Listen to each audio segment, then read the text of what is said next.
এখানে শুধু ধান না, এখানে বোয়াল মাছ, শিং মাছ এবং কই মাছ।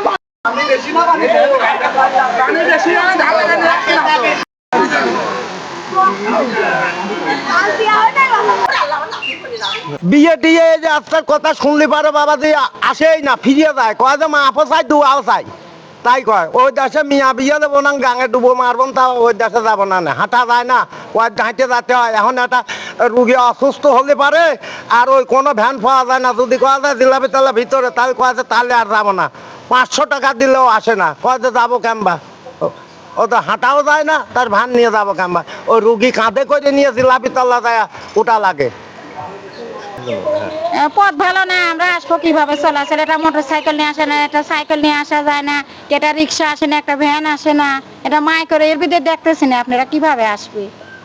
তার কারণে আবেদন করার জন্য বিগত সরকারের যেসব নেতৃবৃন্দ এখানে ছিল, শামসুর রহমান, তারপরে সাবেক এমপি ব্যারিস্টার সেলিম আলতাফ জজ, আমি এদেরকে প্রত্যেককে এই রাস্তায় অবগত করেছি আমি মেম্বার হওয়ার পরে, কিন্তু কারোর কোনো দৃষ্টি আজ পর্যন্ত আমরা এখানে পাইনি।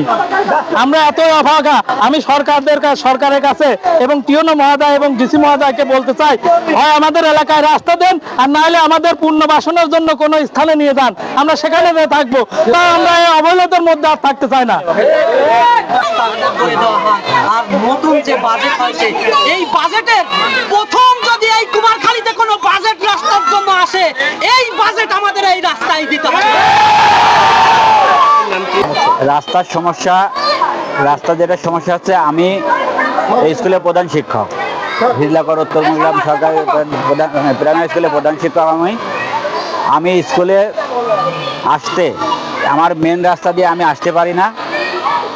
16 সাল থেকে এখানে চাকরি করতেছি, এ যাবৎ পর্যন্ত মাঝে মধ্যে আসা যেত, কিন্তু এখন একেবারে আসতে পারি না, রাস্তায় পানি বাইরে থাকে, আমার শিক্ষক শিক্ষিকারাও আসতে পারে না। এবং এমন অবস্থা যে আমার স্কুলের ছেলেমেয়েরা গেট দিয়ে স্কুলে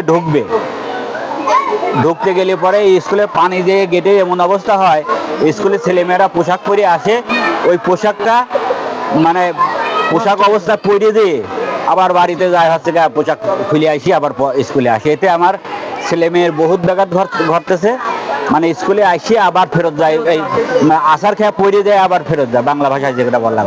এবং আমাদের প্রাণের দাবি, আমাদের ইউনো সাহেব আমাদের এই রাস্তায় ঢুকছে, তিনি সেদিন ঢুকতে পারি নাই, প্রেসিডেন্ট সাহেব এসে স্কুল পর্যন্ত ফিরে চাইছে যে এই রাস্তায় কি মানুষ চলতে পারে, এখানে কি মানুষ বাস করতে পারে, এরা কি, এদের তো আমাদের পুরস্কার দেওয়া উচিত যে এরা কিছু বলে না।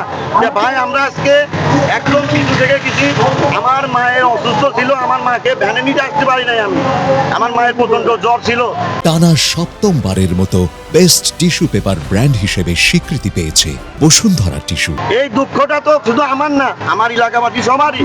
আপনারা নিজে যায় আমাদের এই রাস্তা নিয়ে একটা প্রতিবেদন করুন যে আমরা মিথ্যা বলছি, আমরা সত্য কথা বলছি।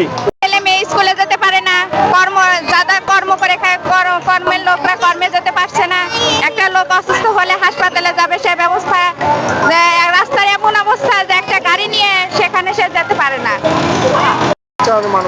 আমাদের রাস্তাটা খুবই খারাপ অবস্থা হয়ে গেছে, এতে সাধারণ মানুষের চলাচলের খুব বিঘাত ঘটতেছে। এটা আমাদের রাস্তা সংস্কারের জন্য আমরা আজকে এখানে মানববন্ধন সমস্যা, আমাদের রাস্তায় এমন পরিবেশ এমন রকম হয়েছে, মানে চলাফেরার মতন কোনো প্রয়োজন নাই।